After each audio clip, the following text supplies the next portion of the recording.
Hey guys, Uncle Jay here. In the early to mid 90s, my parents moved to Fort Smith, Arkansas because my dad ended up getting a job for a company called Baldor.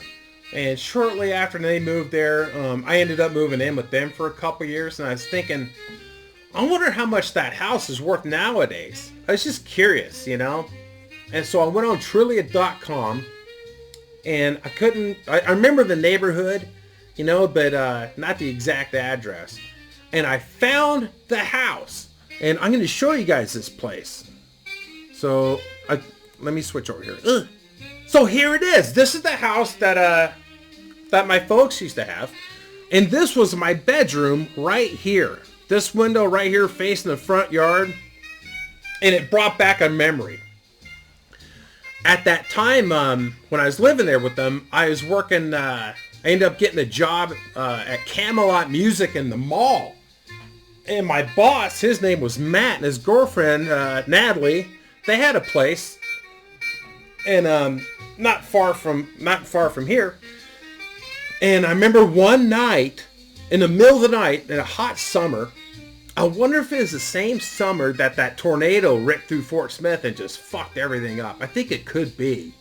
But anyways, one night, middle of the night, I hear this tapping on my bedroom window. I'm like, what the fuck is that? And it was Matt. So I lift up the window, and I'm like, Matt, what the fuck? What are you doing out here? He was naked, totally naked. No shoes, nothing. And I'm like, are you all right, dude? And he's like, God, please come in. God, please come in. I'm like, yeah. So tried to be as quiet as possible, not to wake my parents up. I let him in through the front door right here. We get into my bedroom. I give him some clothes. I said, what the fuck is going on? And he said, you're not going to believe this.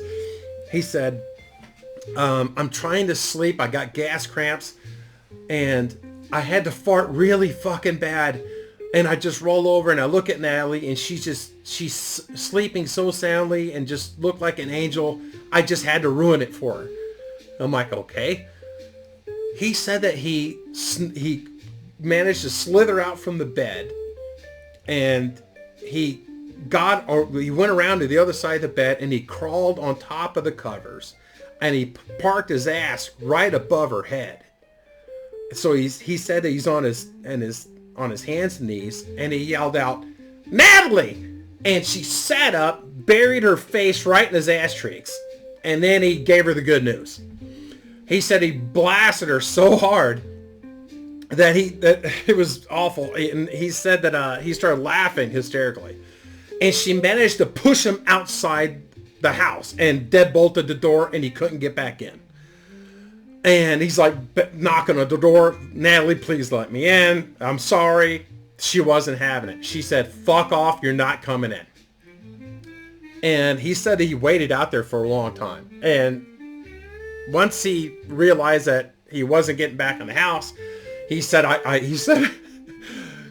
he said that he was just like hopping from bush to bush, going from one neighborhood to the next to try and find us, everybody that worked at the store.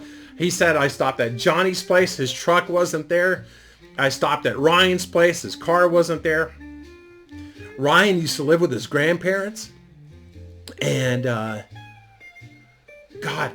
heard it. This was years after I moved out of it, Fort Smith. I heard that, I don't know if this is true or not, but I heard that he had some kind of brain aneurysm or something happened with him mentally. He wasn't doing drugs or anything. But, his grandma walked in on him in the kitchen in the middle of the night. He was naked, and he had a mousetrap stuck on his tongue, and he was spraying Raid in all the cabinets and shit. And he had to be institutionalized or something. I don't know if it's true or not. I need to get a hold of these guys and find out what happened to him. But anyway, so Matt, I guess I was third on the list, and of people to come to the rescue. So that's what happened, and he ended up crashing on the floor that night. I asked him, I'm like, do you want me to take you back? He said, no, she's not going to let me in the house. She's really fucking mad at me. So, when I saw this photograph of the house, it made me think of the story of the Matt just farting in Natalie's face badly. I said, dude, did you shit in her face? And he said, nah, it was a fart. but it was a little bit damp. It was a moist fart. He could have spackled her a bit. I don't know. But yeah, it took her a good couple days to go over that shit. She was pretty fucking pissed. Pretty fucking pissed. So whoever's living right now at 8901 South 16th Street in Fiona Hills in Fort Smith, Arkansas, that house has some history to it. That window right there, that's the one where Matt was tapping on it. Let me in, let me in. Naked as a jaybird. He was some kind of naked ninja going from one neighborhood to the next. I don't see how he didn't get caught. But anyways. Memories. If you like this story, give it a thumbs up and leave a comment down below. Would it kill you to hit subscribe? It's free. It doesn't cost you anything. And yeah. High fives and boners.